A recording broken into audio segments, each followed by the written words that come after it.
통해서 하나님의 살아계신 음성을 들을 수 있도록 축복하여 주시옵소서.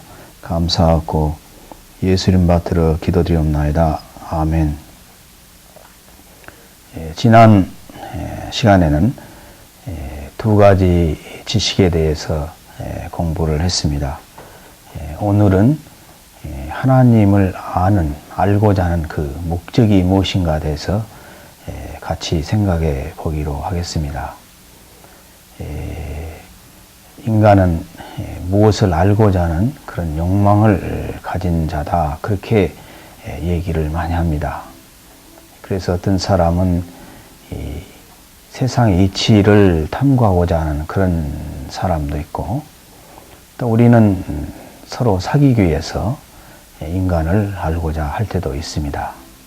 이렇듯 우리 인간은 그 알고자 하는 그 목적이 있는 것을 살펴볼 수가 있습니다. 마찬가지로 우리 예수를 믿는 사람도 하나님을 알아야 되는데, 그렇다고 하면 하나님을 아는 그 목적이 무엇입니까? 어떤 사람은 하나님을 알면은 모든 것을 알 수 있기 때문에 하나님을 알고자 하는 사람이 있다고 합니다. 또한 우리가 창세기를 보면은 사단이 이브를 꾀어서 말하기를 선악과를 따먹으면 하나님과 같이 될 수 있다고 이야기를 했습니다. 이와 같은 이 유혹을 받은 아담과 이브는 결국 선악과를 따먹게 되고 그 결과 실락원을 하게 되었습니다. 이토록 우리가 하나님을 알고자 하는 그 목적이 무엇이냐에 따라서 그 결과가 아주 다른 것을 살펴볼 수가 있습니다. 칼빈에 의하면은 우리 예수 믿는 사람들은 하나님을 알고자 하는 그 목적이 두 가지가 있는데, 하나는 하나님을 예배하기 위해서 우리가 하나님을 알아야 되고, 둘째는 경건하게 살기 위해서 하나님을 알아야 한다고 했습니다. 참으로 이 말씀은 간단하지만 중요하다고 생각이 되어집니다. 오늘 이 인터넷 방송을 들으시는 이 청취자 여러분, 여러분들은 무슨 목적으로 하나님을 알기를 원하십니까?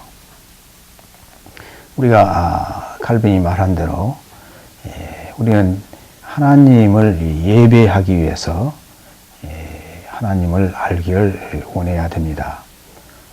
그래서 하나님을 더 깊이 알면 알수록 우리는 신령과 진정으로 예배할 수 있어야 되겠습니다.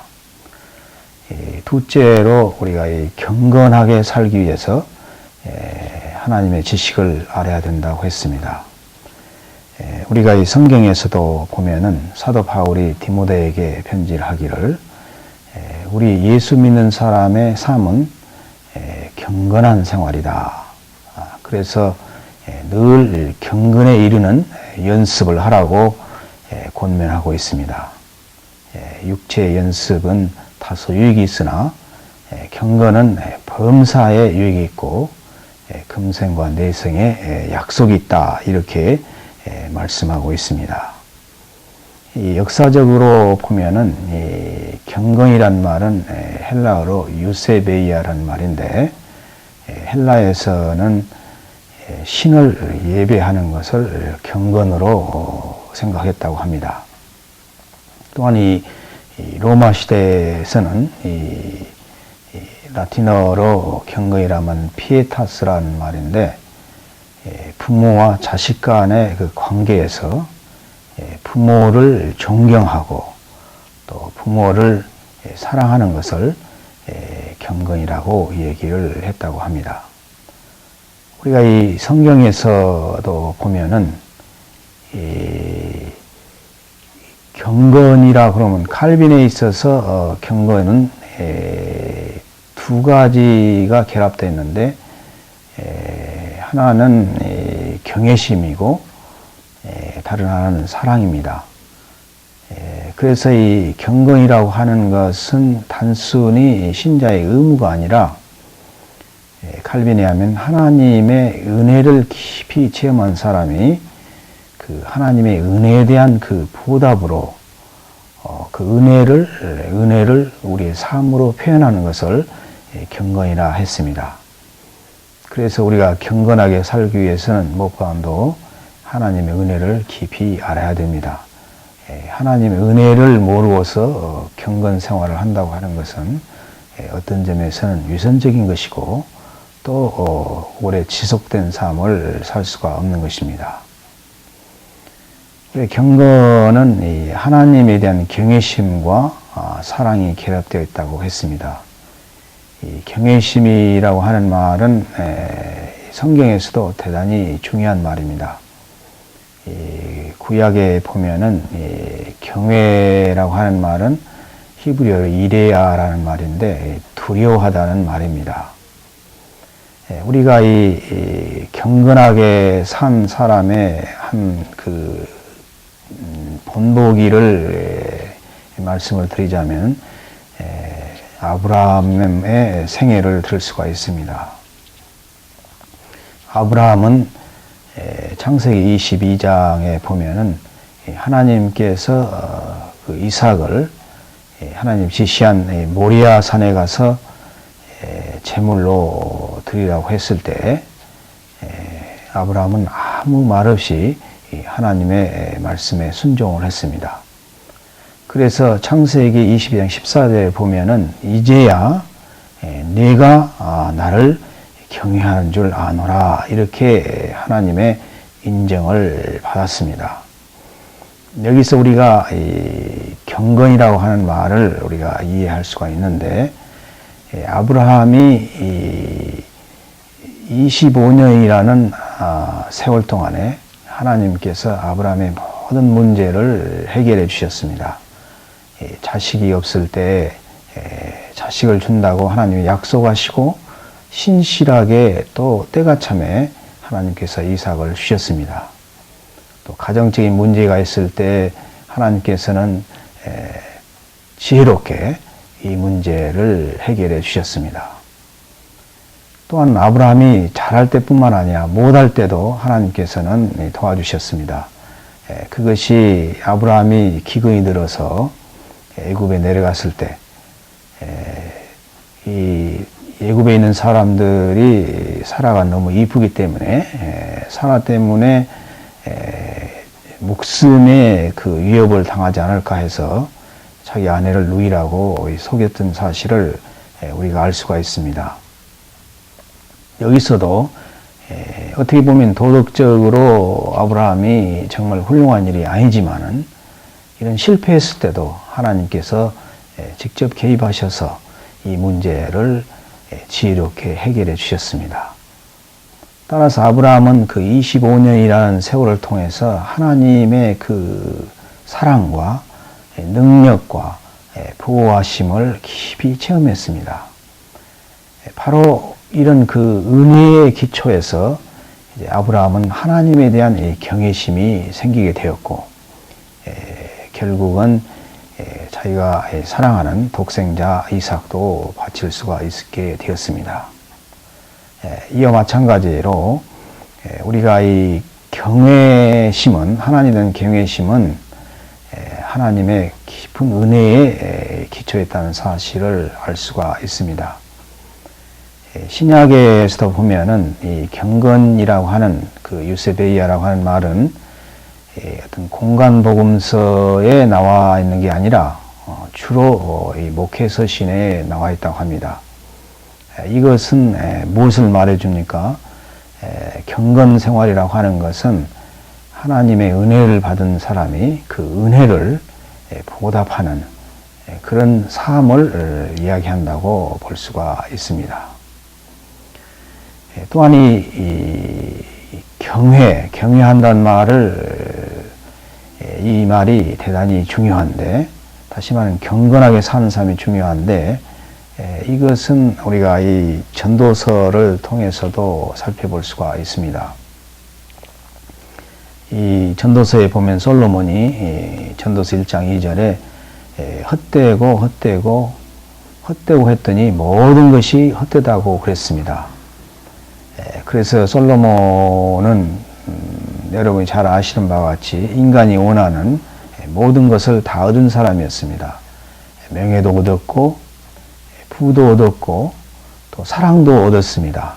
그럼에도 불구하고 모든 것이 헛되다, 그렇게 얘기를 하고 있습니다. 여기서 중요한 것은 우리가 많은 사람들이 이야기를 하기를 인생이란 참 부질없는 것이다. 명예도 부질없고 권세도 부질없고 사랑도 부질없고 인생 자체가 부질없다 그랬습니다. 그러면 왜 이 인생이 허무한가?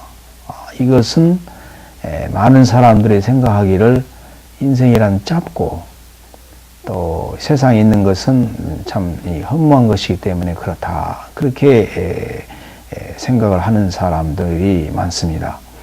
저도 한때는 인생이 왜 허무한가를 생각하는 가운데 인생이 짧기 때문에 그런 게 아니냐. 그래서 요즘 옛날에 보면은 그 노인들이 그 하는 노래가 노세 노세 젊어서 노세 늙어지면 못 논다, 이렇게 인생의 허무를 이야기하고 있는 것을 볼 수가 있습니다.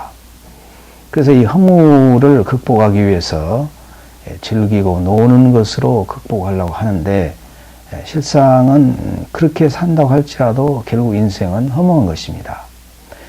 그렇다고 하면은 왜 인생이 허무한가? 정말로 인생이 짧기 때문에 허무한 것인가? 만약에 인생이 짧기 때문에 허무하다고 한다면은 우리가 믿는 예수님은 30세의 일생을 마치셨는데 예수님께서 우리가 성경을 읽을 때 한 번이라도 인생이 허무하다고 말한 적이 있습니까? 없습니다.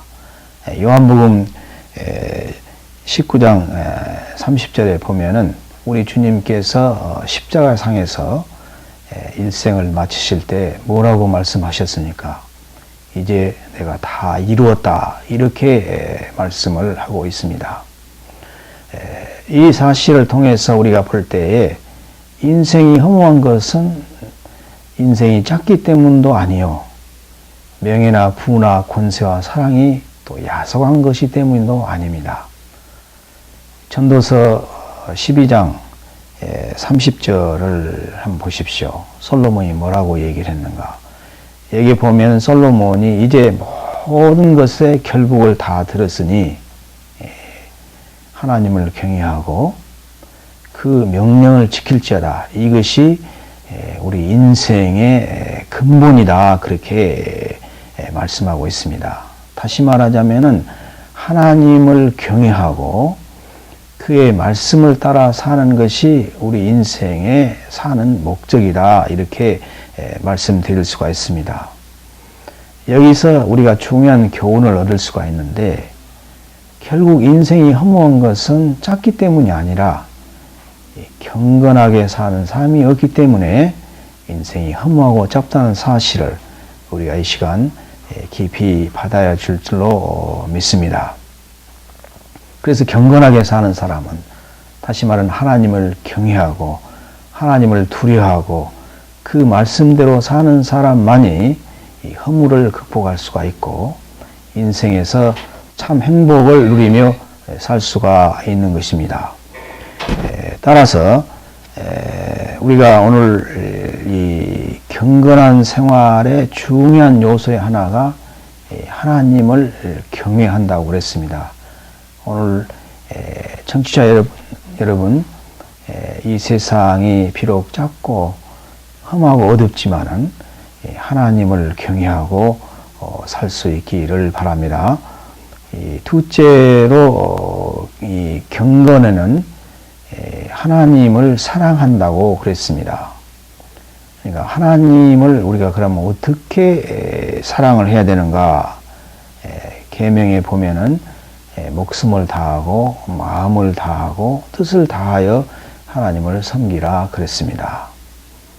그래서 이 세상에서 우리가 우리의 목숨을 다하고 뜻을 다하고 마음을 다해서 사랑해야 할 분은 우리 인간이 아니라 하나님이라는 사실을 우리가 알게 됩니다.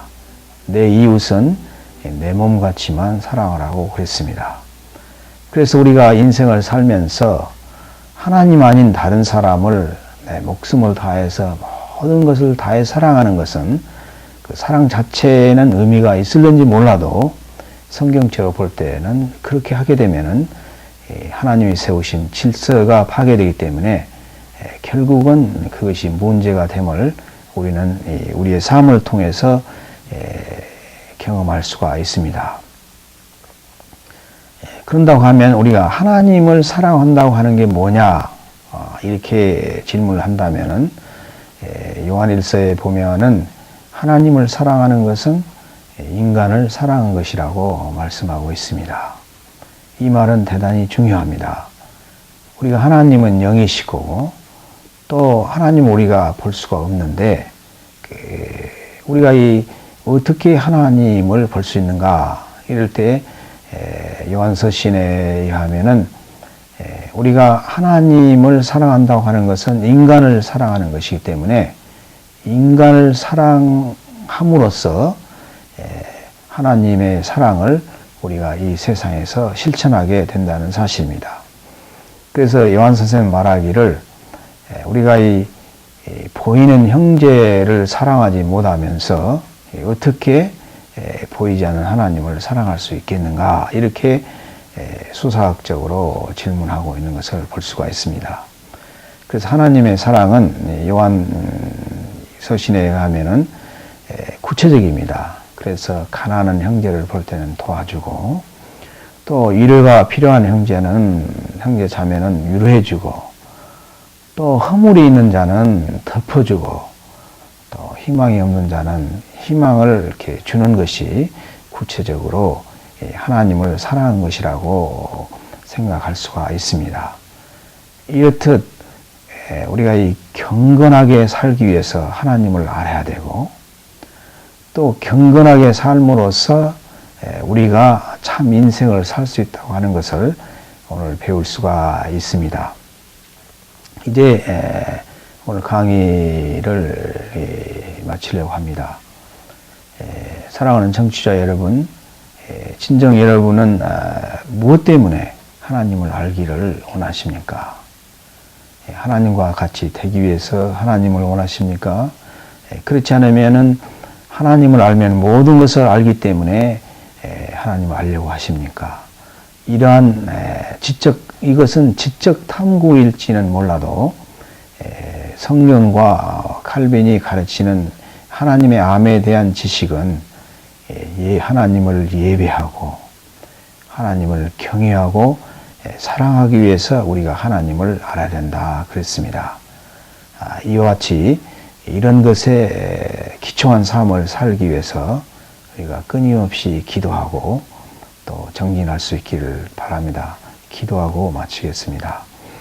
거룩하시고 은혜가 충만하신 아버지 하나님, 이 시간 칼빈을 통해서 우리가 하나님을 알고자 하는 목적은 하나님을 참 알고 모든 것을 다 얘기하기 위해서가 아니라 하나님을 예배하고 그분을 경외하기 위해서 참 알아야 된다는 사실을 깨닫게 도와주셔서 감사합니다.